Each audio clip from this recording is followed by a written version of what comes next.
Have you ever felt like you're not in the best shape that you could be, not because you lack discipline, but because you lack clarity? That the various companies and influencers out there are somehow running a campaign of pure psychological warfare to keep the masses confused. Why? Because they want people to keep buying.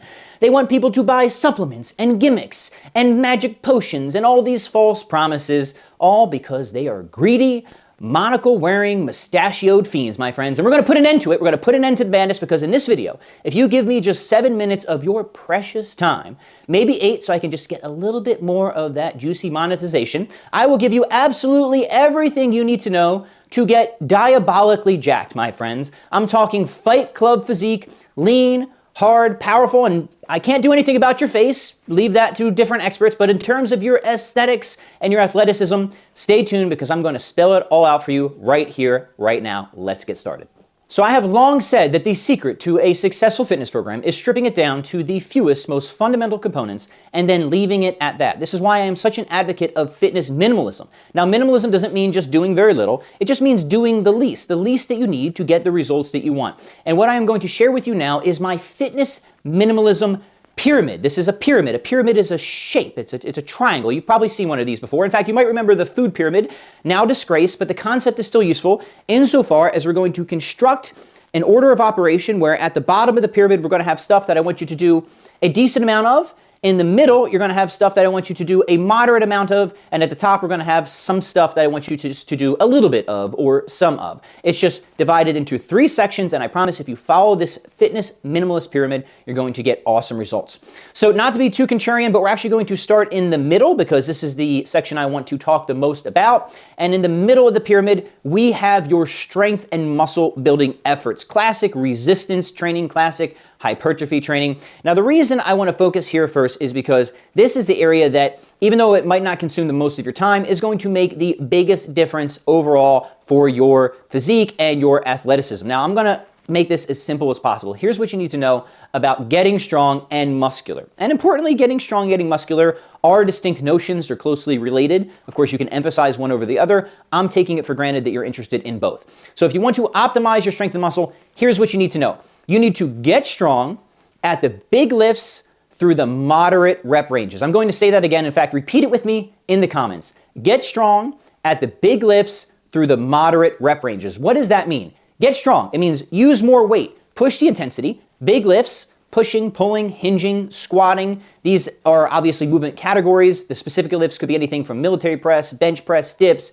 front squat, back squat, deadlift, cleans, all those sorts of big compound multi-joint exercises that have a high degree of neuromuscular facilitation. That's what you want to focus on. Through the moderate rep ranges, that is 6 to 12-ish reps. Obviously, you could go a little bit lower or a little bit higher, but that's your kind of, success range right there. So you get strong at the big lifts through the moderate rep ranges. This means in practice, somewhere between 3 to 4 sessions per week. Honestly, you do not need more than that. I always tell people, if you cannot get stronger and more muscular 3 days per week, the problem is not that you don't have enough workouts. The problem is what you are doing in your workouts. You're not doing the right lifts. You're not focusing on the big lifts. You're not pushing the weight heavy enough, or you're just not using the ideal sort of volume or density or something like that. So if you just train 3 to 4 days a week, stick with the big lifts, go as close to failure for each set as you possibly can. I mean, right next to failure, 1, maybe 2 reps left in the tank, and you're performing 3 to 4 sets per exercise, per big lift, and over time you're focusing on adding weight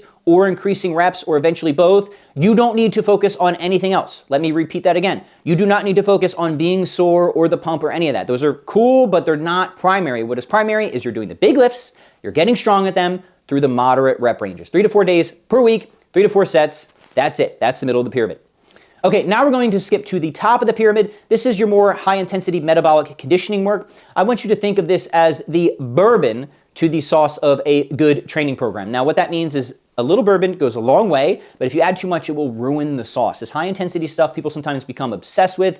I get it. It feels good. It's very, endorphin rushy and all that sort of stuff. But the truth is you don't need a lot of it, and less is definitely more here. So what I recommend is just 2-ish days per week, 1 to 2 days per week, 15 to 30 minute sessions, and here you just want to perform stuff that makes you sweaty and has you breathing hard and ideally also involves resistance. Kettlebell complexes are fantastic here, where you string together multiple exercises, perform them back to back with little to no rest in between. If you have no other options, just do some sprints or hill sprints. This is the short intense, sweaty type of stuff, best done after your primary lifting routine or on separate days altogether. Again, I must emphasize, don't overdo this, but definitely do some of it. This improves your overall work capacity, great for fat loss, great for cranking the metabolism.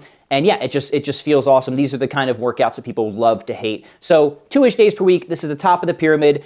Be restricted in your application, but also make sure that you get at least some of it done. Okay, moving to the bottom of the pyramid, this is essentially the vegetable area of your fitness program. This is sort of against the idea of minimalism, where this is the one area where more is actually often more. And here I'm talking about the basics of just walking and mobility. You want to do as much walking as you can per day and a good amount of mobility work. So let me, specify exactly what I'm talking about. Some people mention doing 10,000 steps a day, and then there's lots of people who argue against that. Honestly, that's not bad. If you just hit 10,000 steps a day, you're good to go. I often like to give people a range of between 7,000 to 10,000 steps per day. Honestly, the important thing here is that you don't fall into the all or nothing mindset. If you get 7,000 steps a day, that's still awesome. Great for, of course, burning more calories, shedding more body fat, improving your mood, getting some sunlight. Hopefully, I would prefer you do it outside if possible. So brisk walking is just overall awesome for feeling awesome. And who doesn't want to feel awesome? Because it's awesome. Mobility work should be brief. I typically like 2 mobility sessions per day. First thing when I wake up, and then again sometime in the evening before bed. And it's simple. I'm talking things like hip flexor stretches, T-spine rotations, basic rocking and rolling patterns. It should be light, it should be enjoyable, it should be restorative. 2 other exercises I recommend for mobility: just sitting in a deep squat. If you need, use a kettlebell to counterbalance. 60 seconds, if you can work up to it, is great. 2 sets of that. And dead hangs, just hanging from a pull-up bar or a set of rings if you have those available. Amazing for the shoulders, for the back, for decompression. So, address whatever you feel needs to be addressed with stretching as well. If something's tight, stretch it. But mobility work isn't necessarily stretching. It's just moving through certain ranges of motion with control to keep your joints healthy and happy. In the morning, in eating, doesn't need to take any more than 5 to 10 minutes, but makes a world of difference. Give it a shot.